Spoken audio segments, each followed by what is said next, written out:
Okay, hi, welcome to Xing Yi Academy. I'm Paul Andrews, and this week I'm going to talk a little bit about smoothing out your movements, which is all about, is connected to something that we call threading into one.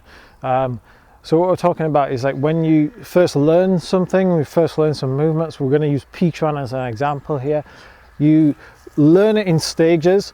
Some people never get beyond those stages. They practice their movements and they use each stage as like a specific application or specific movement, and they don't learn to fully connect things together, to thread into one. So threading into one has a larger kind of principle, is not just smooth continuous movement, but also maintaining your 6 harmonies, maintaining your body principles, maintaining your structure, and conserving momentum and sending that energy into the next movement, so that not only is your movement smooth and continuous, but you've got power and structure at all times as well. We're not really concerned today about getting all of that. What I'm concerned about is moving away from this stop-start, adding in energy each time and trying to conserve that energy a little bit more from one movement to another.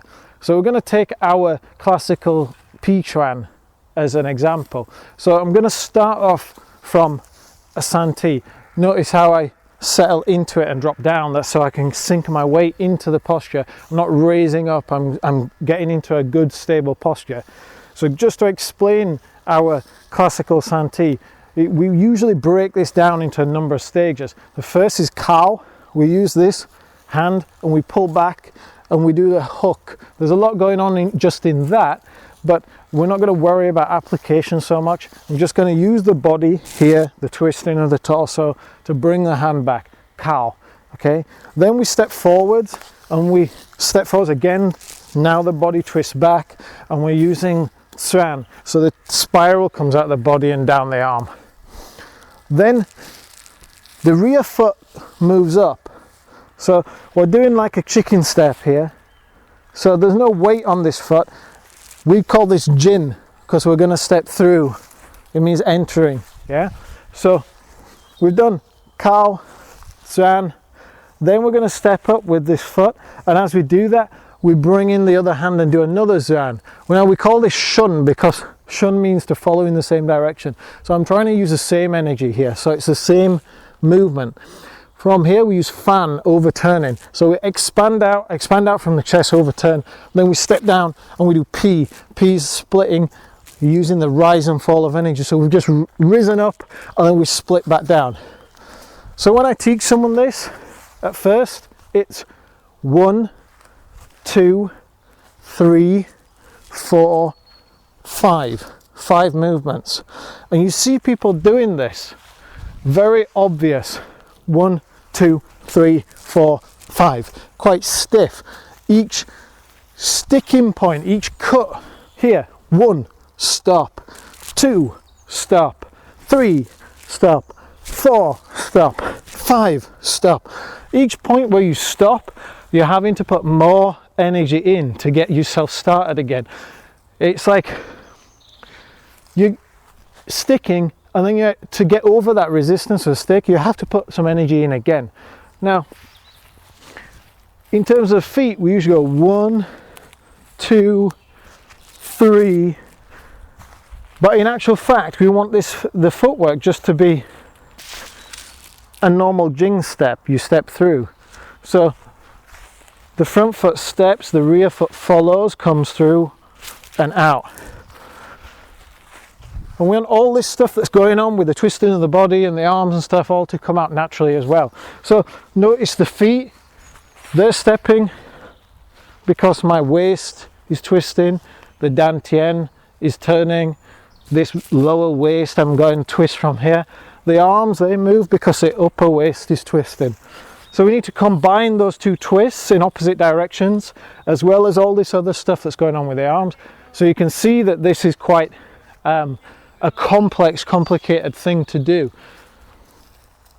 So as we move on, we might combine 1, 2. Now, I'm not going to go into every detail here, but you might notice something here.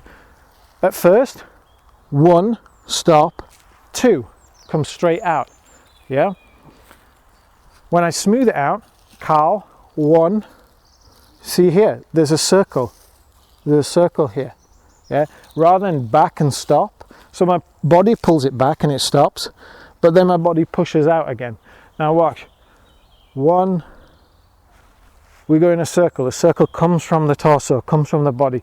It makes the arm circle. So we do a cow into Chuan effortlessly. We don't need to do 1, pull back, 2, push forward. It's 1 circle.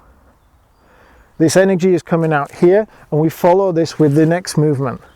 So rather than have 5 movements, now we've just cut it down. So we've gone, that's 1 movement now, although we're doing 2 things. Then we've got this, then we've got this, then we've got this. So we've just cut out one of the movements.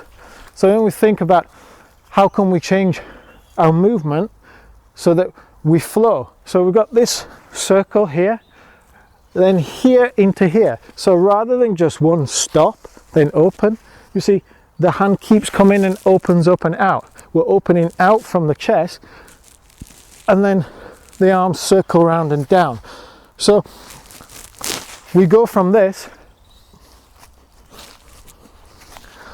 and we end up with this. Still with all the body movement, boom, still with the power, but now it's continuous. Boom, boom. Yeah? Rather than this stop, start, stop, start, stop, start kind of thing. You see this a lot. A lot of practitioners do this. Like block, punch, block, punch. Why not 1, 2, 3? Flowing the movement. This is one of the strategies of Xing Yi, is that you don't stop. You don't allow your opponent to counter once you're in on top of them. You keep hitting them, you keep flowing, you keep adapting to their shape and to their responses to what you're doing. Everything you do isn't really looking for that finishing strike.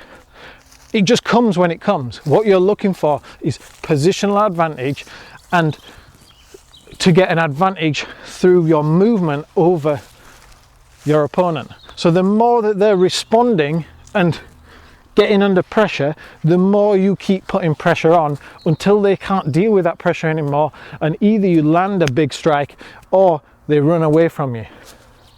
So just looking at Chuan, smoothing it out gives you all this,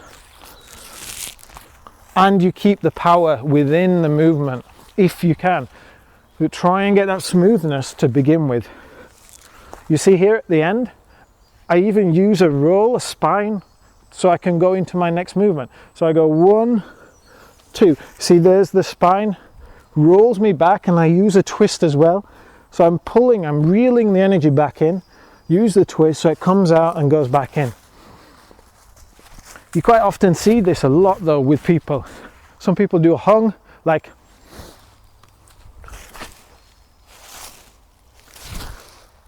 or so on, or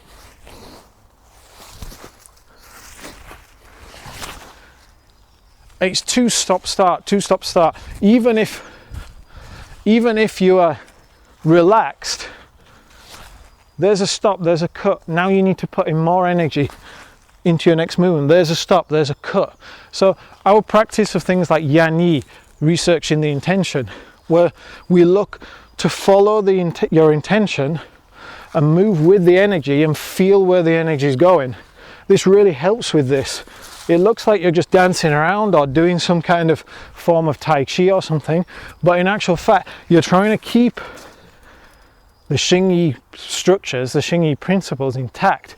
We allow the structure to bend a little bit and break so that we can follow the energy. But understanding where the energy flows without stopping, without cutting, really helps you when you bring that back into your Xing Yi. So it's something for you to think about. How do you make your movements more continuous? How can you smooth them out? How can you look at the things you already know but make them smoother, more continuous, and ultimately more applicable? I hope you enjoyed that. Check out the links below. Be sure to subscribe and see us on Facebook and all the other social media. I hope to see you next time. My P, I always get this bit now, which is like, comes from Tiger. Double P sound with it. And I use this like opening.